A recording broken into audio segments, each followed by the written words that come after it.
In the quiet hours of the night, villagers in Malaysia and Indonesia would guard their homes, sealing windows and setting thorny branches around doorways.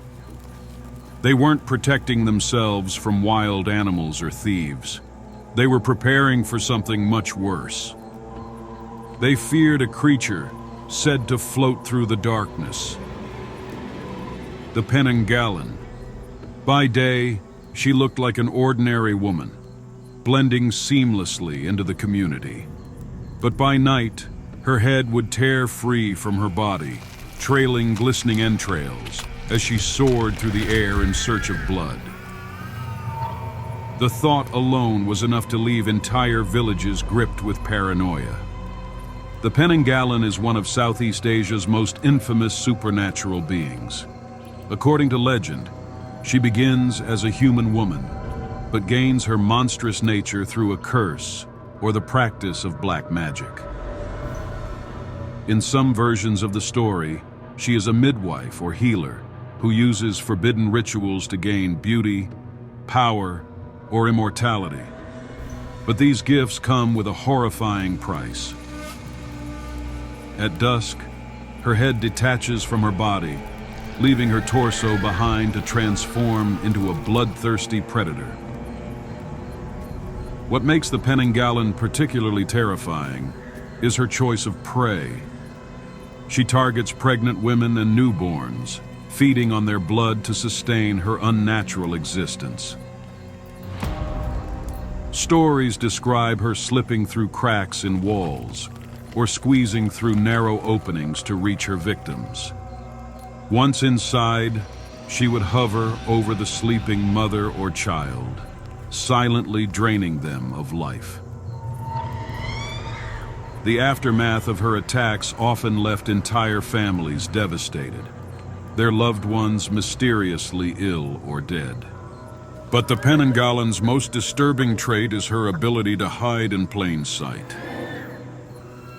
By day, she reattaches her head to her body and resumes a normal life, often as a respected member of the community. Her beauty and charm make her nearly impossible to detect. This duality created an atmosphere of deep suspicion in villages. Any woman could be the creature in disguise. People would watch their neighbors closely, looking for signs that someone might be harboring a dark secret. Villagers developed creative ways to protect themselves from the Penanggalan. Thorny branches, specifically from plants like pandan, were placed around windows and doors to tear at her dangling organs if she tried to enter.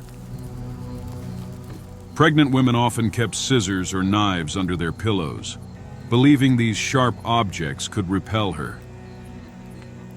Some stories even claim that if her body was discovered while her head was detached, it could be destroyed, leaving her unable to return.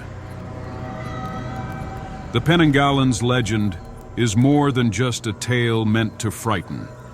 It reflects deeper concerns in Southeast Asian societies, particularly the dangers surrounding childbirth and the fragility of life. In a time when medical knowledge was limited and maternal mortality rates were high, the Penanggalan symbolized the fear and uncertainty that came with bringing new life into the world. Even today, the Penanggalan story endures, passed down through generations as a mix of cautionary tale and cultural tradition. Whether viewed as a supernatural predator or a metaphor for life's fragility, the Penanggalan remains one of the most haunting figures in Southeast Asian folklore. Her legend serves as a reminder of the fears that unite us all, of the unknown, of vulnerability, and of what might lurk in the darkness. Thanks for watching. If you enjoyed the video, please like and subscribe to the channel so you never miss any new content.